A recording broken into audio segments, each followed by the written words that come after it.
Would you like to learn from those that are taking their lives, their businesses, and their passions to the next level? Best-selling author of Speakeasy and master connector Lou Diamond is here to connect you to some of the most inspiring and amazing people on this planet. Get ready to thrive loud with Lou Diamond.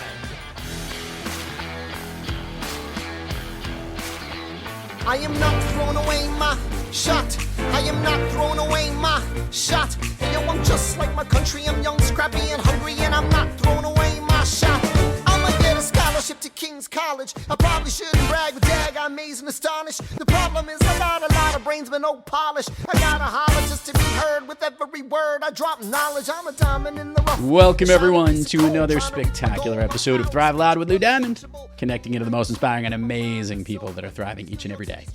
I'm your host, Lou Diamond, and today on Thrive Loud, we have the CEO of Skybreaker, who helps entrepreneurs make more and work less by building a profitable team that cuts your work week in half. Thrive Loud listeners, let's get right to it, because we're all about efficiency here. As I bring you Joey Vitale. Joey, how are you today? I'm great, Lou. I'm pumped to be here, man. Thanks so much for having me. So Joey doesn't know this, but I had dinner with a whole bunch of people in South Florida who all seem to be fans of yours. We'll talk about those after the show. We'll name drop them. Okay, afterwards. Great. Yeah, it'll be a lot of fun in a very small world story. What I want to do is a little more detail about Joey so our listeners understand what Skybreaker is about, what you're about. And the way I like to do this is I want to do a little rewind. I want to understand how this thing you're doing now became your gig. I love it. So Skybreaker is actually my second gig.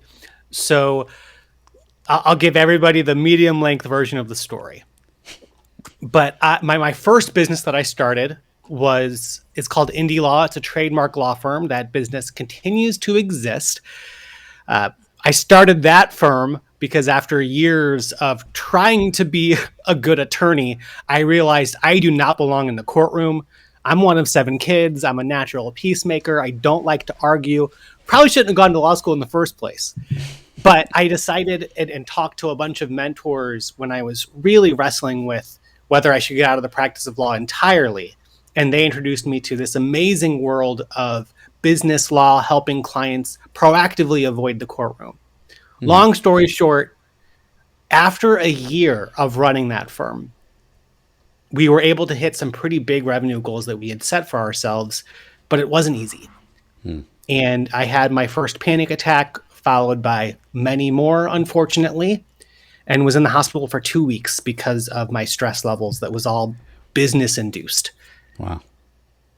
And I just want to say, I think every business owner out there can identify with this idea of if you're in the services space, meaning that you're not selling just physical products or goods, then whenever a client gives you money, they are paying you to put their stress on your back. You're getting paid to carry that.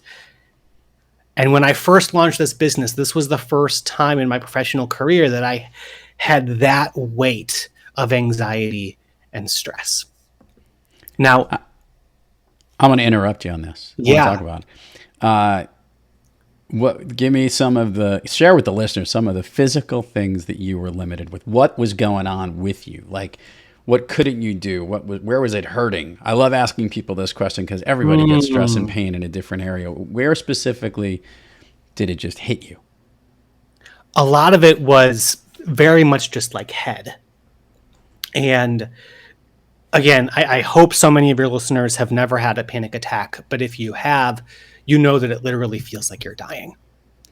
So I had what felt like near-death experience after near-death experience. And it got to a point where I was having multiple in a day. I was in the hospital for 2 weeks because of these back-to-back panic attacks. Now, eventually the doctors realized after experimenting with a lot of different medicine that I have a very rare, basically allergy against most anti-anxiety medications. So all the stuff like Xanax that they were giving me was actually making it much worse. Once they figured that out, knock on wood, I've made a great recovery. Haven't really had any panic attacks since. But I'll never forget my last day of outpatient care when my doctor pulled me to the side and said, "Hey, we think you're going to make a great recovery, but it's going to take your brain months, if not years, to rewire itself from this traumatic experience. And so you have Okay. to do everything you can to remove the stress from the company." How did you start to remove the stress? What was the attack plan, if you would, to saying, all right, I'm this other option of continuing to do what I was doing is going to put me into a grave. So I can't Yes. quite do that. So what was the first step? How did you begin to figure out how to change? Yeah, well, I guess the first thing I did was I just started getting vulnerable and transparent with my inner circle of business owner friends. And I say this kind of jokingly, but also very genuinely. When you're in a group with other business owners, especially other online experts with courses and programs, what tends to happen is someone's like, "Hey, you should join this course that will help you." And thank goodness I got loud about it and that they recommended certain courses and programs, because it was certain investments in business owners, coaches, now mentors, that completely changed the game for me. Gotcha. Listeners And need to that know was when that. I first became aware of this huge world of virtual assistants and SOPs and systems. As listeners need to know, I think they're doing the lawn outside of. Oh no, can you hear me? I can hear you. It's okay. I think it might be on my side or your side. Who knows what it is? But okay. But so you started to find people who were backups and virtual assistants, if you would, that could help you. And with that, was that the beginning of figuring out, hey, here's what I need to let go of, and here's how I need to allocate? Is that how it happened for you? Yeah, I again, as a law firm owner, I realized pretty quickly that if something were to happen to me, even being those 2 weeks out in the office, in the hospital, if I wasn't available to take care of my clients, then my clients went unserved. So the big question in my head was, how in the heck am I going to restructure this business so that if something happens to me, our clients can still be taken care of? You know, it's interesting, Joey. I had a conversation years ago with a very good friend of my father's who was a doctor.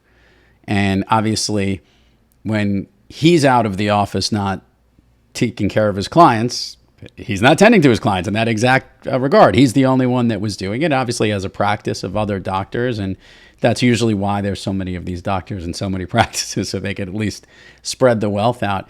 But he was very envious of my father at the time, who had a business that there were many people working for him, and the store was open, if you would, doing business while he wasn't there. And I remembered having this conversation and how important this was, that how do you get between the fine line of serving people in the way you want, but getting others either to serve it for you or to focus on the limited amount of time on how you could serve your clients and get them to serve. Tell me how you figured it Yeah. out how to do that for others, because I have a feeling that's something that kind of was the magic potion for you. Yes. Well, man, I just feel so lucky to live at a time where we now live, where it's possible for us to find overseas virtual assistants who can help us at a $6 or $8 an hour level. Now, can these teammates do very high level stuff right away for your business? Probably not. Are there certain things that they can't do because they don't have that expertise, or because they're not physically with you in your office? Maybe, but they can take a lot of time off of your plate. And we've become really big fans of hiring what we call from the bottom up. So if you don't have a layer of administrative virtual assistants, that can be a really easy way for you and your team to start buying your time back. So buying your time back is one thing. Creating a business to help others figure out how they can buy their time back is a whole other one, and helping people do this. So that's also a switch. So you started adjusting your law firm to be able to adapt appropriately, and then you realized there was a solution to this. Now, I want to ask this question. You're adding more responsibility to take on more revenue, but a lot of your motto is to make more money and do less. How did you balance the existing work and a new entity, a new initiative, and not overwhelm yourself? Man, that's a really good question. What comes to mind for me is I am very much an accidental entrepreneur. I never, when I was little, thought that I would run a business, let alone two. And this other business, this Skybreaker brand, really came just from me sharing things that I was learning on the team building side, speaking at virtual summits and conferences, especially to other lawyers, saying, here's what I'm doing with VAs. You should think about doing the same. And they were coming to me saying, hey, can you help me? And it's probably not going to surprise anybody to hear that most business owners don't wake up thinking, oh my gosh, I need a trademark so bad. That's such a sexy thing that I can think about and purchase today. But we found that just from a marketing perspective, there was so much more of an interest in people bringing on teams so that they can work less and make more than brand protection and trademarks. Right. And so I've now been in business long enough to say, you know what, when we hear this kind of a demand and we have a machine that we can start to put into place to help these people with this need, then let's make it happen. I'm just laughing, Joey, because I had a conversation with somebody. I kid you not. This woman was a bartender / waitress at a restaurant, and got into a conversation with her. And her family business is in the septic business.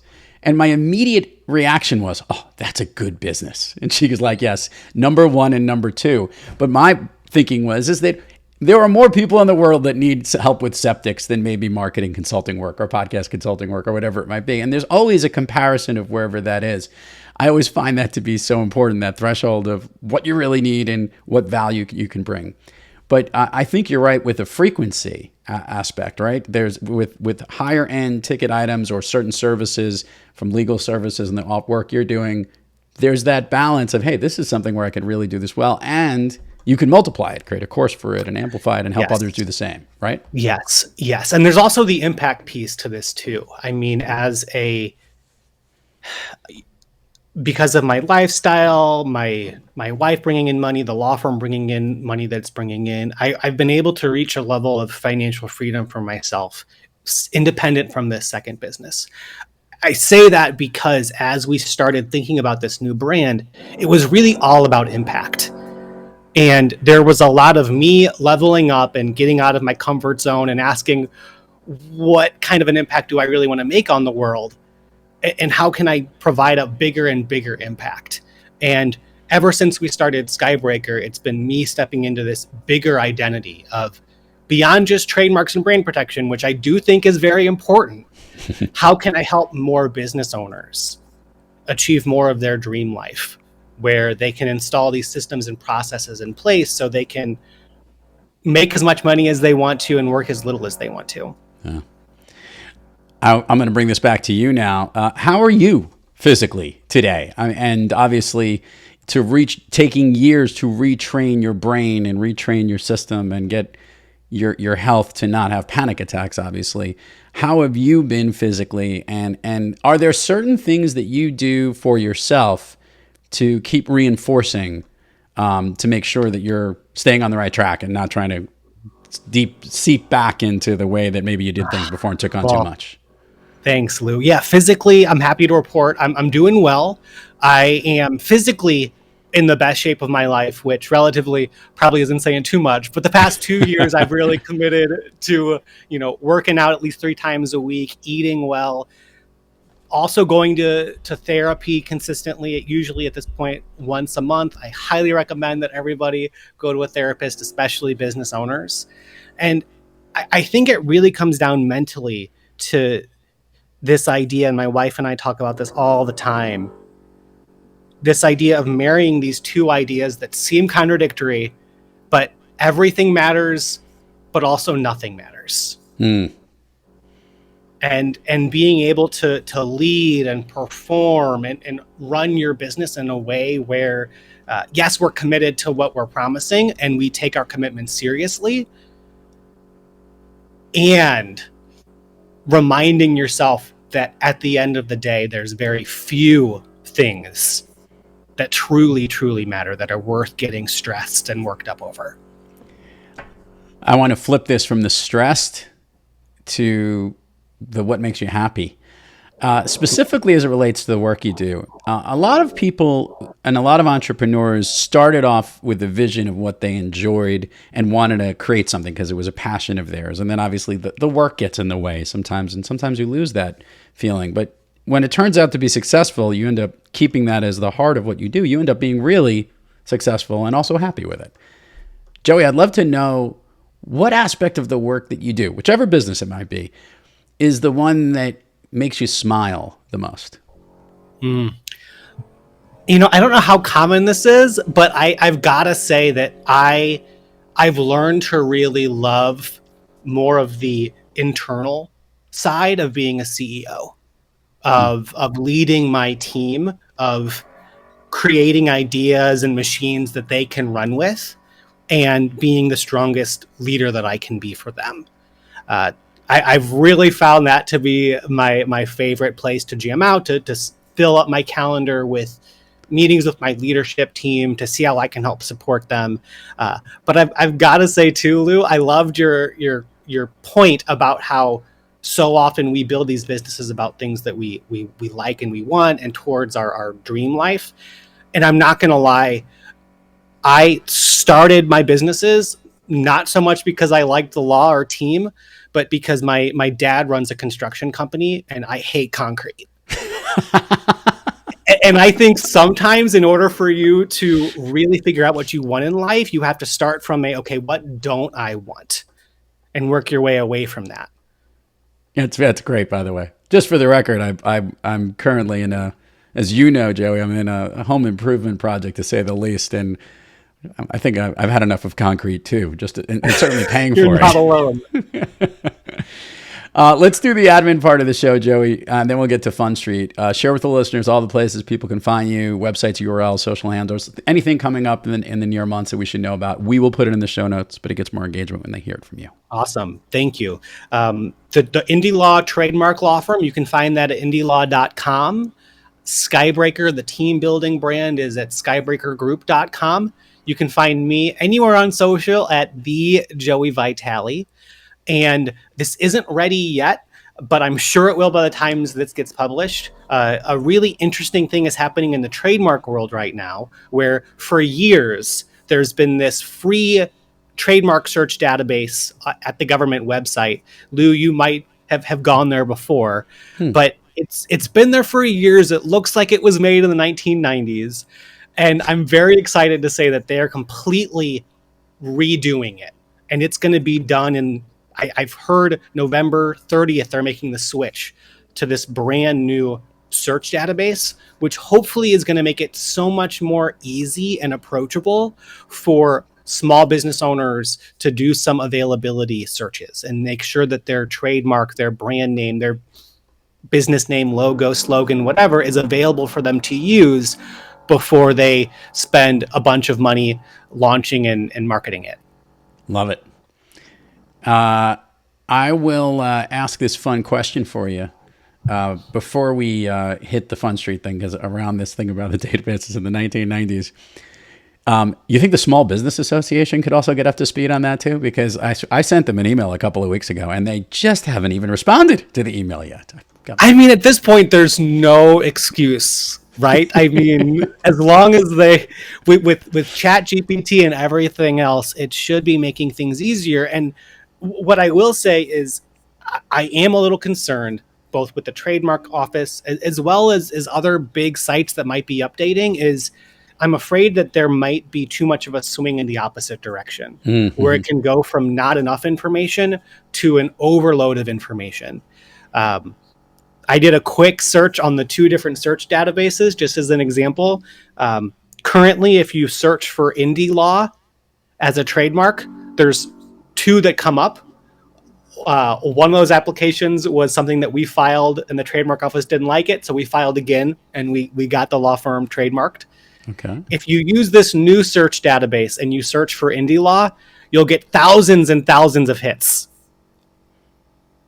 Amazing. And so they're basically asking business owners to comb through all of these to see if there's any issues.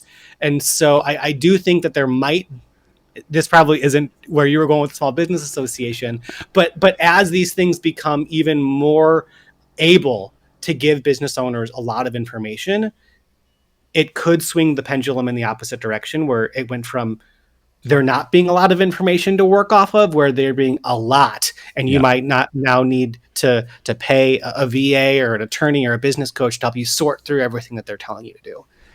Everybody check out, Joey's company so that we don't have to spend any of that time to do it. That should be some other task that some other people should be doing. Don't overwork it. Okay.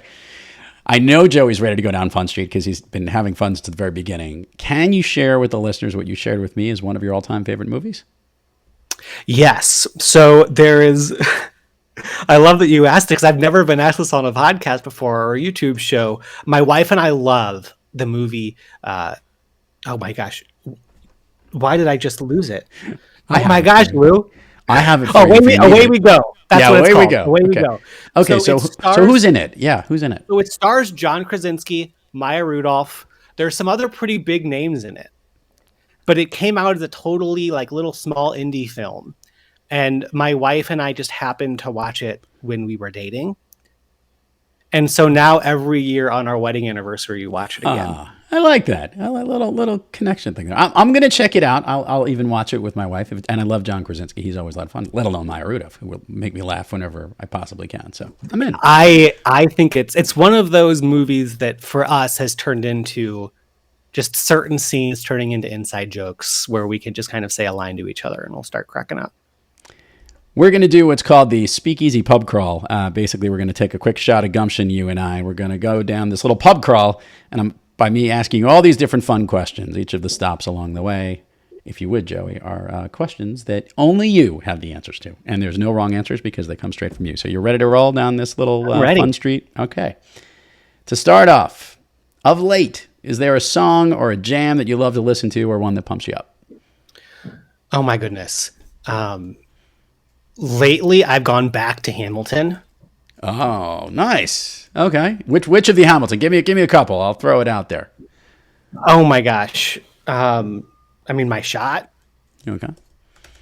When you say throw them out there, you mean you're going to which song? Which of the songs are the ones? Which numbers? Oh, I at this point I just kind of start from the very beginning and I listen all the way. Just go straight through. Okay, fair enough. Yeah. It's too good. I've seen it. I saw it a couple times. I've listened to it. I don't even want to know how many times, but it's damn good. Yeah, it's awesome. I'm a big fan. It's weird that it's becoming like a classic now that I can go back to. I remember discovering it and just listening to it on repeat. It's really cool. Recently, I heard the actor who played George Washington, whose name is totally eluding me right now. He was on the show Bull on. He's an incredible singer. He did when they did a tribute for Lin-Manuel Miranda recently. It was amazing to hear him do that tribute and hear him sing. Yeah, it was pretty cool. He also was with him in The Heights, one of the original Broadway shows. Yes. Okay. A favorite food that's not a dessert? Pizza. Favorite dessert? Greek yogurt parfaits. Specifically Greek yogurt parfaits. An activity you wish you did more of? Biking. An activity you wish you did less of? Staying up late. An activity that's relatively new to you that you've recently tried that you like so much you want to tell everybody else to try? Rock climbing. Oh, where did you do? Was that like an indoor rock climbing or like in one of those rock climbing kind of places? Indoor. All right. If I could snap my fingers, Joey Vitale, and you could be anywhere in the world, where are you? Sicily. Funny. I know the other way. It's the other way. There you go. You got to be careful with these mirrored webcams, right? Listeners need to know the last time that I'll do it here full view so everybody can see Sicily behind them. The first time I had a conversation with Joey, it was the first thing you noticed that he's a big fan from there now. So when was the last time that you went to Sicily? I went there last month, actually, for my cousin's wedding. Oh, nice. Very nice. Yeah. Food doesn't suck there either. It doesn't suck. Although, it's crazy how quickly you can start to get sick of seafood just because you eat so much of it. So if you're going to be there for more than 2 weeks, you might want to pace yourself. Let me think about that for a minute. Yeah, not okay. Joey Vitale, everybody's got to check him out.